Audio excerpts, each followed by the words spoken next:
Welcome back. The next section of Unit 2 of the edX qualification is looking at how to analyze a budget and make an appropriate decisions that will benefit your organization. First of all, we need to look at what is a budget. A budget is a detailed plan expressed in quantitative terms that specifies how a business will acquire and use resources during a given period of time. For example, this plan includes the purchase of fixed assets, the income, expenditure, and the capital investment. Looking at the income, what are those parameters in place to generate income for the business, and how much is going to be spent in buying equipment for the business. This is what budget is all about. So budget is a financial plan as well. The main objectives of drawing up a budget is planning and decision making purposes.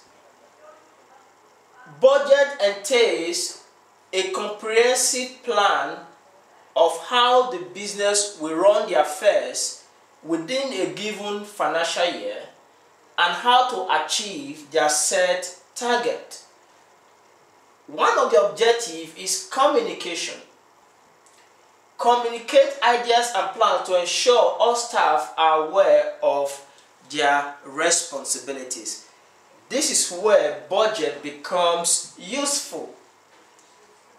Coordination of departmental activities as well as coordinate to ensure integrated and team work.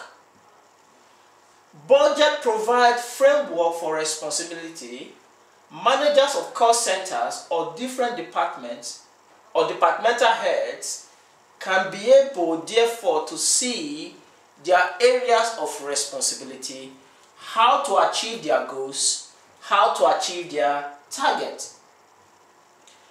Budget help in monitoring and control of performance. Actual performance are monitored and assessed against plan. In other words, it means if we are achieving our target or we are not achieving our target, if other departments are meeting up to their agreed target within the budget document. The last is evaluating step performance and provide incentive. Budget help us to understand step performances and provide adequate motivational factors such as promotion to encourage those performing better to keep doing what they are doing best. This is what we mean by the objectives of budgeting, or why companies produce a budget document. There are different types of budget. 5 of them is been given.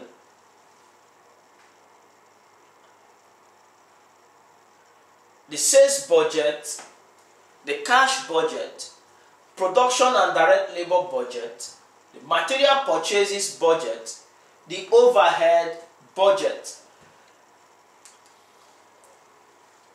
In this lecture today, we'll be looking at the sales budget and the cash budget.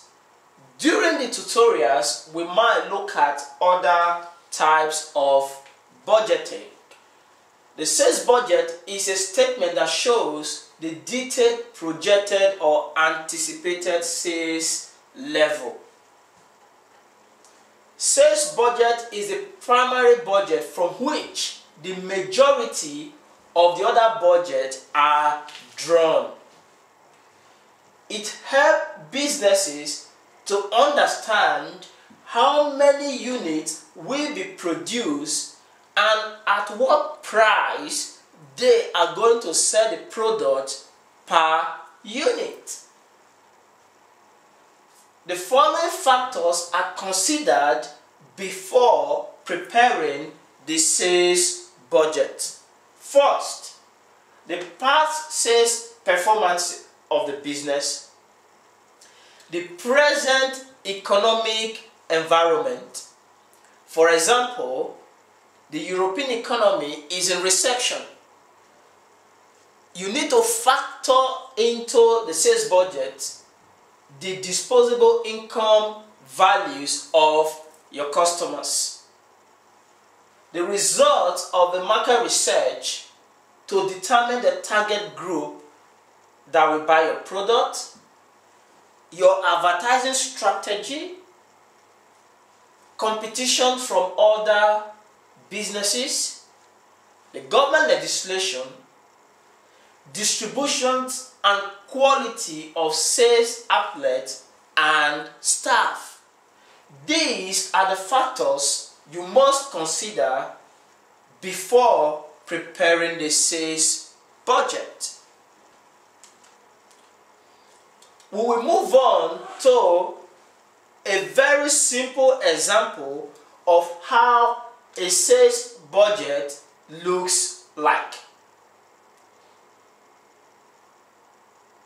This is the format of a sales budget of S Limited ending 31st March. We have assumed 20S7. Therefore, you need to count how many months, 5 months back, November, December, January, February, March, and look at sales in units. 5,000 units will be produced by November, 15,000 by December, 1,000 by January, 2,000 units February, and 8,000 units in March. Therefore, look at the unit price. The product will sell for £8 per unit. If you times 5,000 by 8, the total sales revenue that you will generate or you can generate from selling 5,000 units of that product at a given price of £8 will be £40,000. By December, you will sell £120,000 if you increase the production units to £15,000. By January, if you reduce your production to 1,000 units, you will sell at £8,000 at the same fixed price of £8 per unit. Therefore, we can make an informed decision with the information given to us on the projector. Look at the January sales figure. What do you think the company can do to improve sales revenue? Here we can suggest the company can improve their unit of production probably to about 10 or 15,000 pounds, but factoring or taking into consideration the economic situation. If you increase the units to 15,000 pounds, for example, can we sell them? That is the question we should be asking. The next, we move over to cash budget. What is a cash budget? A cash budget is a statement that estimates future cash receipts and payment. In other words, future cash inflow and the cash budget helps businesses to have an idea whether income can cover expenses and what steps to be taken to improve receipts. The cash budget also helps to determine how much credit is allowable to customers. Again, it can help you to understand if too much cash is left unproductive. Therefore, you can invest in assets if possible. Example of cash budget template is on the next slide. Therefore, learners are required to analyze the cash budget example, feedback to your group, feedback to your friends, as well as feedback to your tutor. This is a template of a cash budget for S Limited for 3 months ending 31st March 2007. In cash budget, the first requirement is cash receipt or income. The second column we look at the outgoings, which is the cash payment.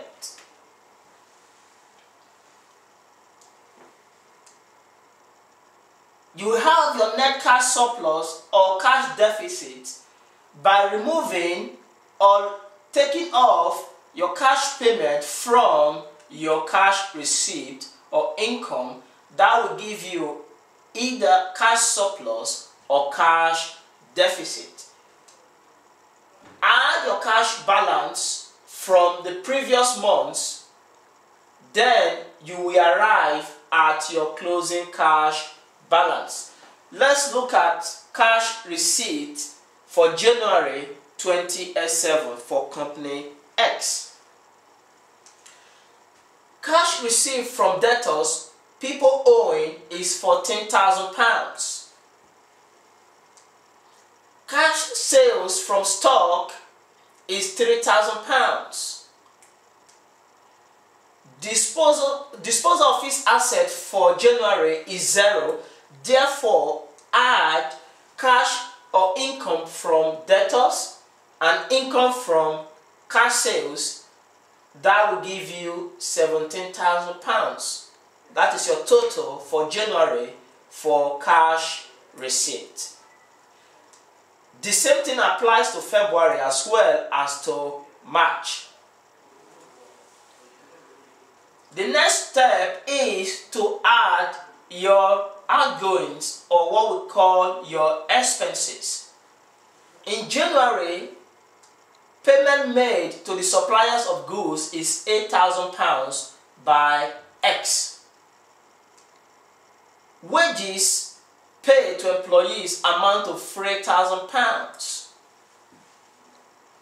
Purchase of fixed asset January is nil.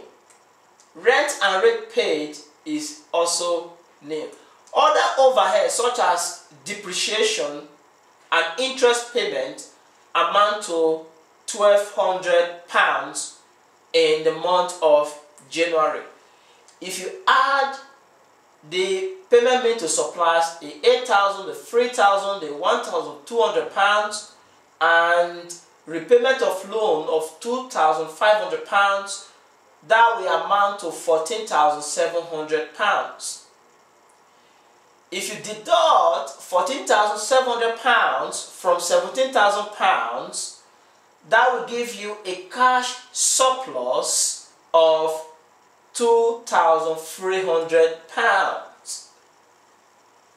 The same procedure process applied to the month of February. However, in the month of February, the expenses is greater or more than the income. Therefore, company S net cash is deficit. £5,800 as cash deficit for the month of February. The big question here is, what is the use of this cash budget? It is possible here to look at the expenses and advise that the company should reduce their asset purchase of £16,000 for the month of February, or reduce the amount of employees. Alternatively, sell more product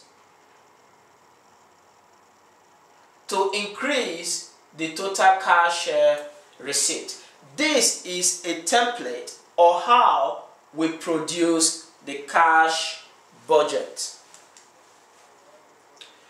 We now move to the assessment criteria 3.2 that says explain the cost or the calculation of unit cost and make adequate pricing decisions. Proper pricing of organization's product or service is important for its profitability and business survival. Price is used to differentiate an organization product from its competitors. Consumers or customers are price sensitive because of perception of the product or service, as well as their economic circumstances. Are they employed? Is their wage enough to buy your product? We will now look at the factors that affect the pricing policy of a business. The first factor there is the product life cycle, markets and competition, the price leadership, the market penetration, the pricing, market scheming pricing, and differential pricing systems. Look at the product life cycle and how it affects pricing decisions made by organizations. For example, if company S produces a laptop, during the product introduction, there might be reduction in price in order to gain the market share, as well as the need to buy fixed asset and advertisement to create awareness during the product introduction stage.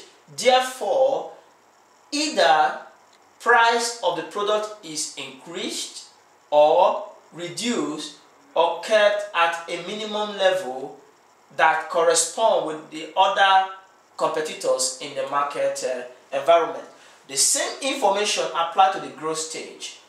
When the company sell more laptops or gain more market share, they can therefore increase sales revenue by increasing the cost or the price of the product.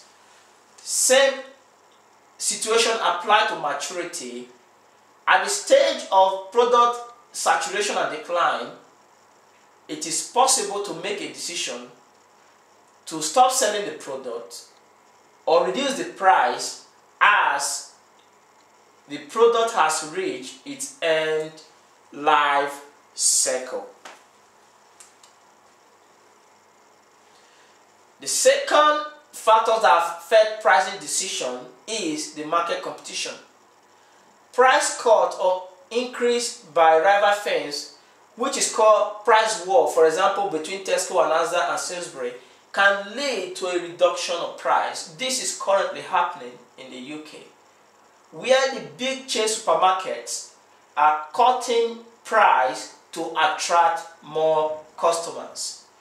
In this scenario, the company can either create what we call large economies of production by producing more product and sell at a cheaper price.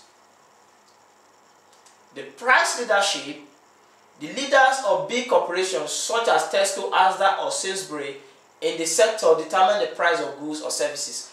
Therefore, if a new company is coming into the industry, price has already been fixed and there is little or nothing you can do to reduce the price.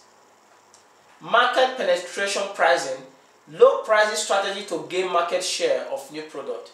It is used to discourage new entrants in the market and encourages economies of scale. It also increases the sales volume. Market scheming is another strategy in terms of pricing decision.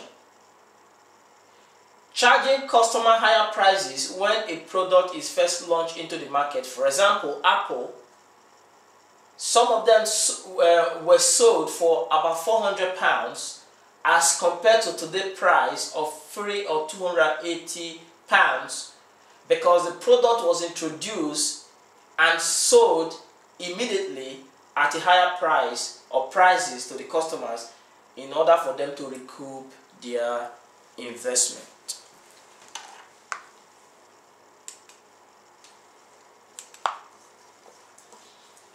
The number 6 factor is differential pricing.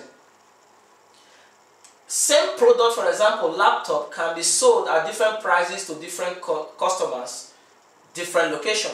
For example, achievable by market segment, cheaper hairdressing prices for older people, the same hairdressing for older people.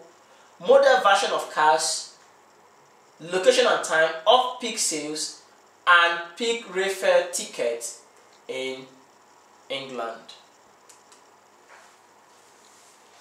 We will now move ahead and discuss or look at the explanation and calculation of pricing decision strategy. In this lecture, we'll be looking at the pricing sensitivity analysis. Price sensitivity analysis. Sensitivity analysis help to understand how much effect the planned change or changes on selling price or cost price will have on revenue as well as the demand of a particular product. The key question here is, how sensitive are customers to increase in price of a particular product, for example, increase in their laptop or reduction in price of their laptop? How sensitive are customers in buying this product? How will the market react? We'll look at a simple calculation to determine the effect of price increase or decrease of a particular product using sensitivity analysis.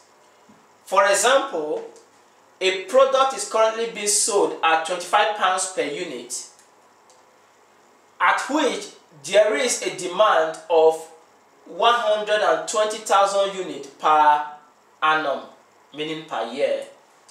It is thought that a £1 increase in price will lead to a 10,000 fall in demand.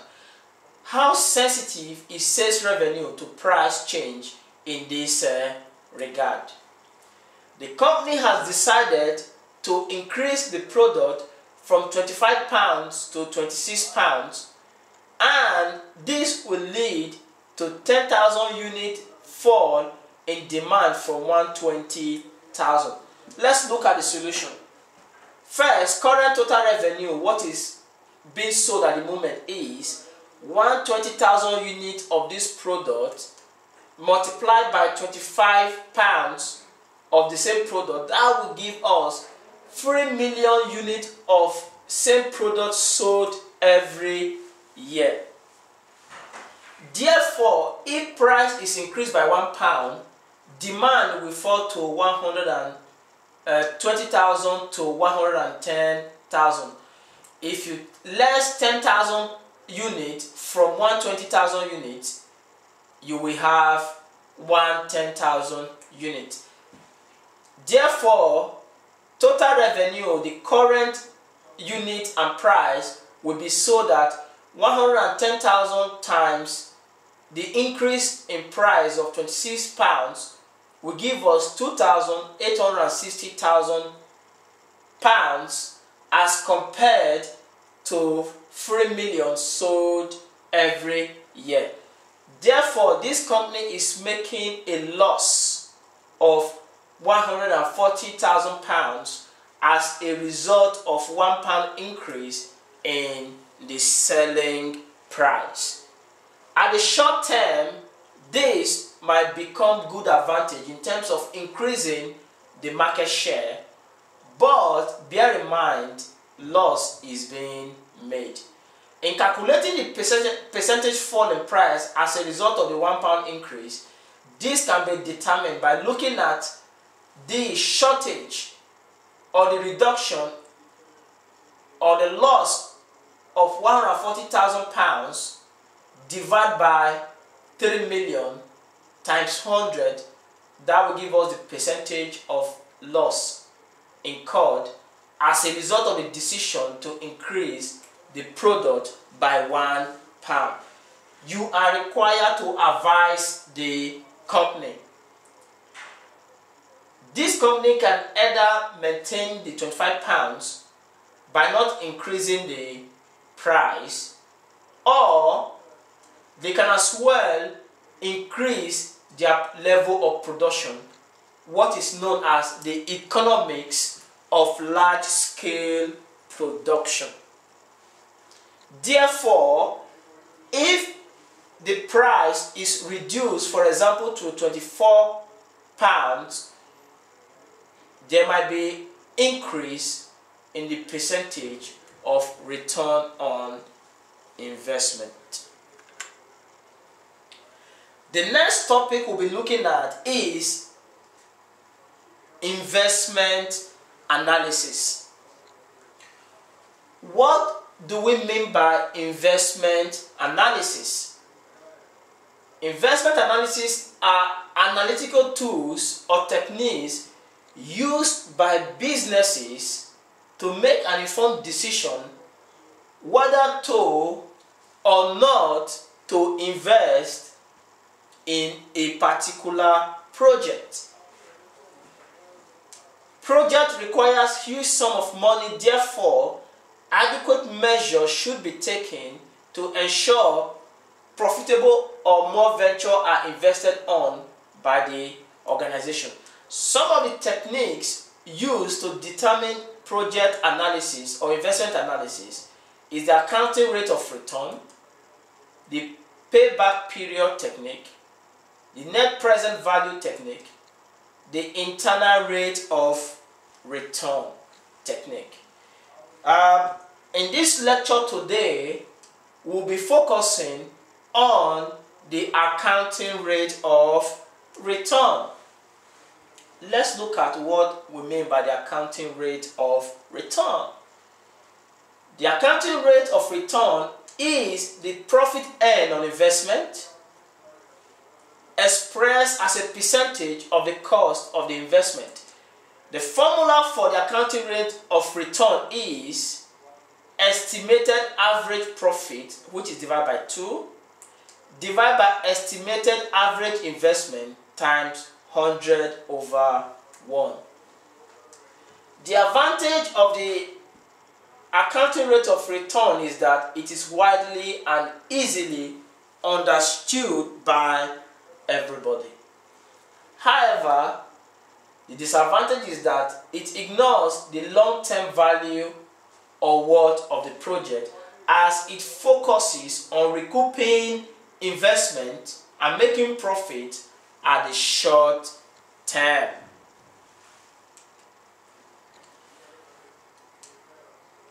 This is a template or a good example of how to calculate or determine the accounting rate of return.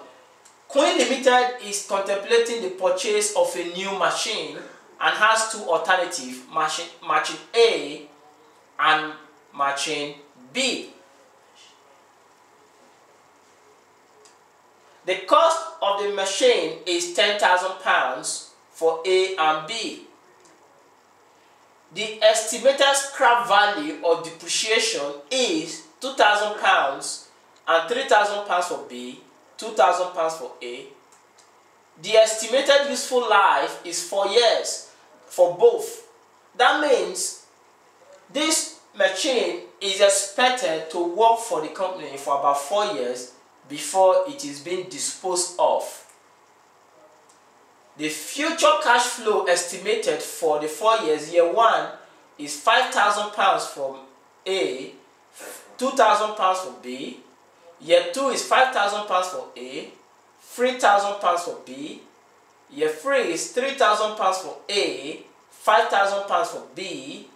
Year 4 is £1,000 for A and £5,000 for B. You are required to advise Coin Limited of which of the two machines you should be purchased or should be purchased. So it is your duty to advise this company which of these items to be purchased. Let's look at the next slide and work out the little calculation. First of all, we need to adjust for the depreciation figure using the figure provided. We were given £2,000 as the estimated scrap value. Therefore, we have done the depreciation as initial investment less scrap value. That will give us total depreciation £8,000 for product A, £7,000 for product B. The total cash flow will be added by looking at the projected or estimated cash flow for the 4 years. If you add £5,000 plus £5,000 plus £3,000 plus £1,000, that will give us a total of £14,000. Do the same for mesh B. Therefore, total profit less depreciation is £14,000, £8,000 from there, you get £6,000. £15,000 less £7,000, we arrive at £8,000 as profit after depreciation. Therefore, average profit for 4 years will be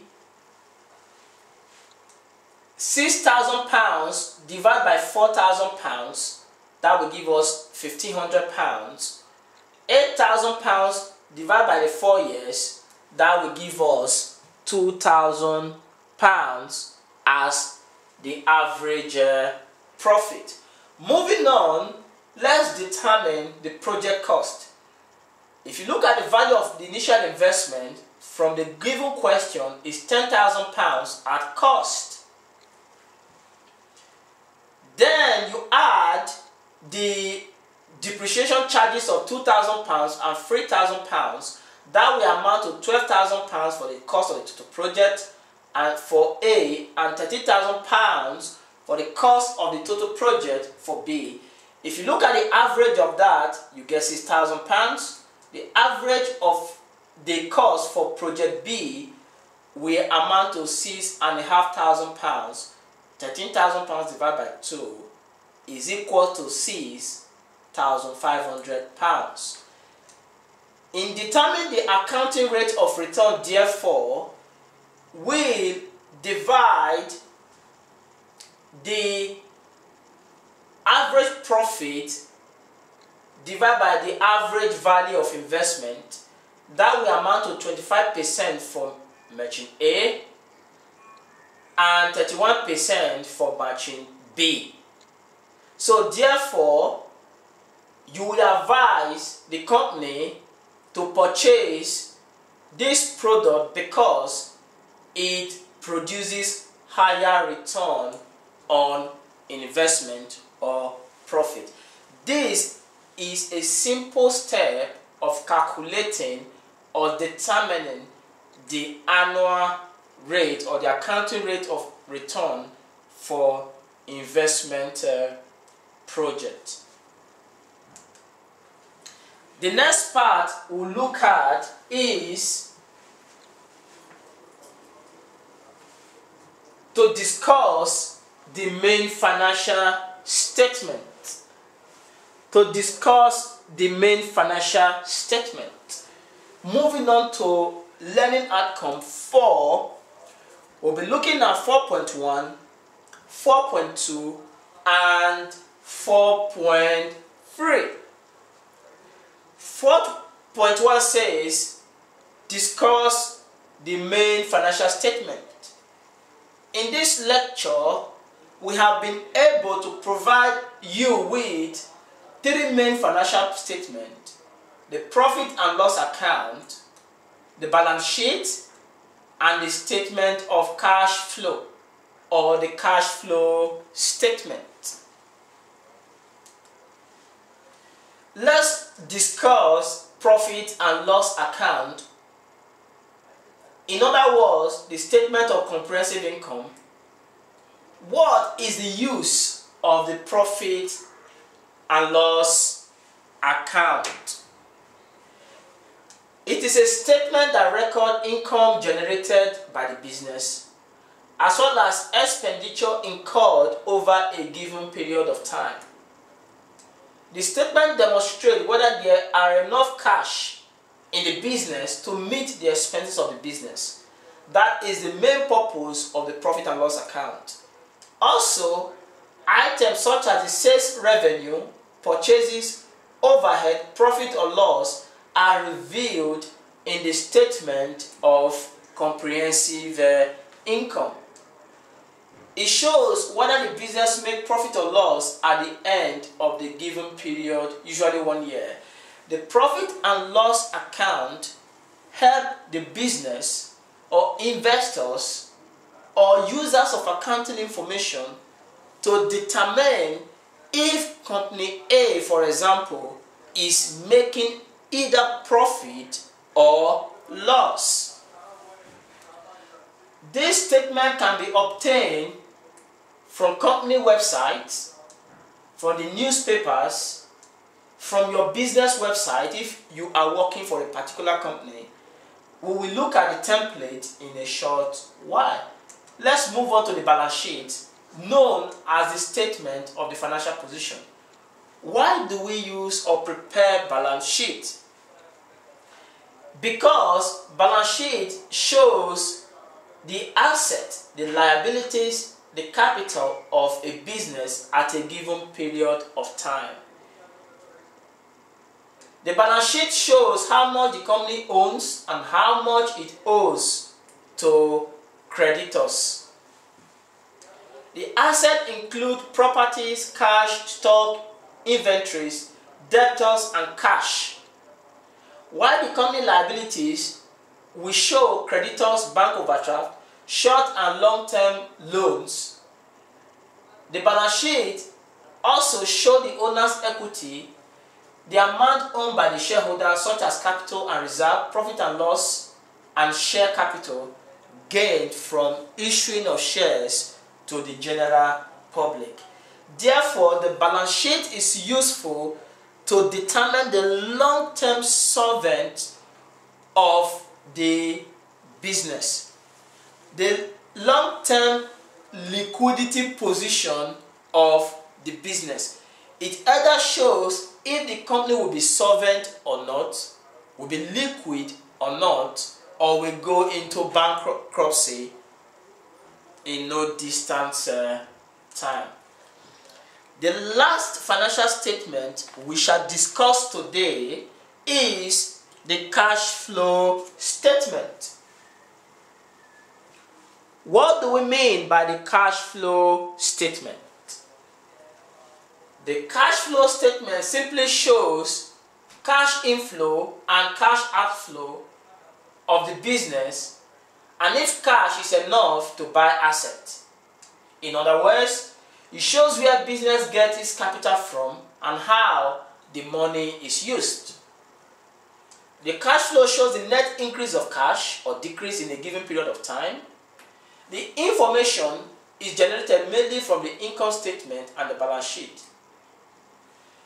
The statement reveals operating activities such as stock depreciations, debtors and creditors.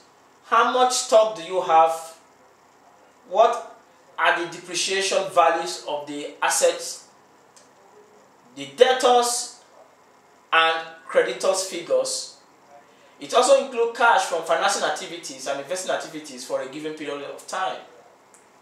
That is what we mean by the cash flow statement. It shows the company inflow, where money is taken from, and how the money is spent over a given period of time. We will now move on to assessment criteria 4.2, where you are required to compare appropriate formats of the financial statement for different types of business. Before you move on comparing format of accounts, you need to understand that the sole trader, the partnership, and limited companies, they all produce different formats of a financial statement. Therefore, it is important for you to understand this format and apply them at a given period of time. For example, the sole trader prepare account for their own use. Therefore, this account is not made available to the public. The partnership prepare account to distribute profit among the partners. The limited companies are compelled by law to prepare and publish their accounts. Therefore, the format for published and unpublished financial statements are different.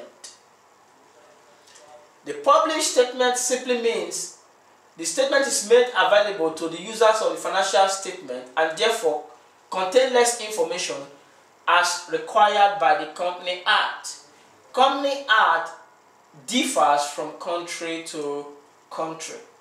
Some of them are required by the Generally Acceptable Accounting Practices Act, which is used all over the world.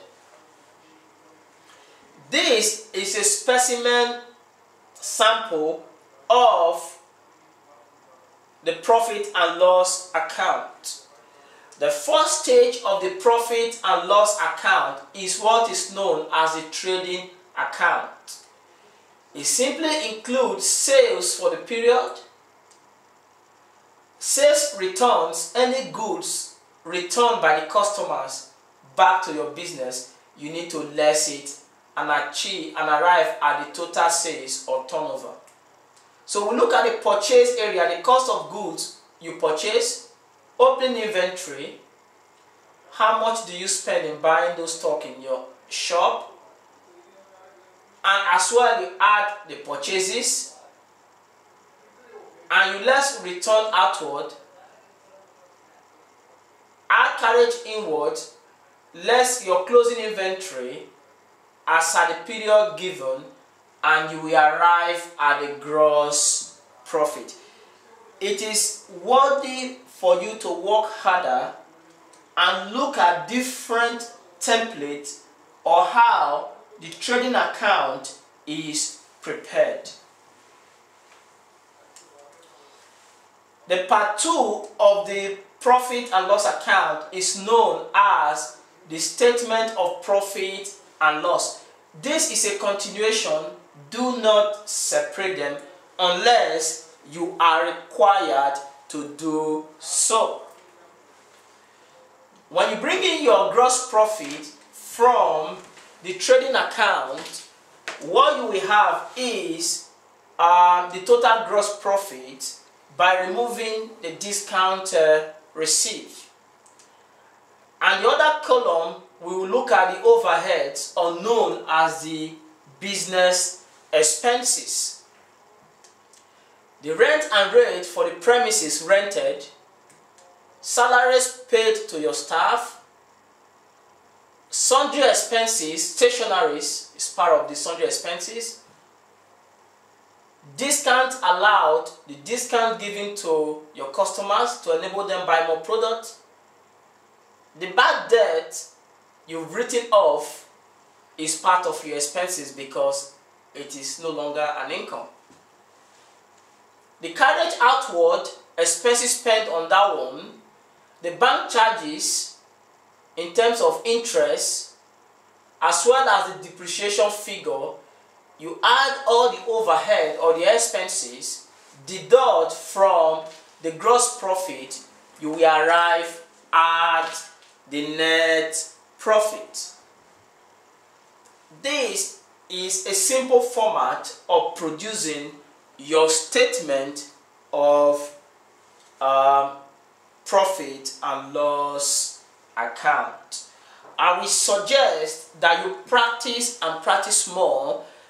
We have provided link to the online Moodle where you can access different templates of different companies' financial statement. The next financial statement template we'll look at, or the format, is the balance sheet, which is known as the statement of the financial position as at 31st December or as at any month given. This is a typical statement for a sole trader. The first aspect or column of the balance sheet look at the non-current asset, which is your fixed asset. Add the cost of the fixed asset, deduct the depreciation, you will arrive at your net fixed or non-current asset. The next column will look at the current asset, inventory, trade receivable, money received from debtors, less provision for bad debt, you will arrive at that total there. Cash at hand, cash in bank, and prepayment, they are all part of the current asset. You add all together and you will arrive at your total current asset. Again, look at your current liabilities. Trade payables, accrues, working capital. Look at the total of the long-term liabilities. What I will suggest here is add all your liabilities and deduct from the asset, you will arrive at the total or the net asset. The balance of the net asset should be equal to the balance of the finance by or the owner's equity. The owner's equity contains opening capital from profit and loss account as well. Take out the drawings, shares issued, you will arrive at that column there. So the figure of the money used in financing the business must or should be equal to asset less current liability, your net asset. 82,300, 82,300 should be equal. Let's look at the statement of cash flow. The statement of cash flow has three main areas: the operating activities, investing activities, and financing activities. We are looking at cash flow and inflow from this area. For example, the day-to-day running of your business from operations, interest paid, tax paid, you add everything together. Cash flow from operating activities, adjustment has to be added together as well.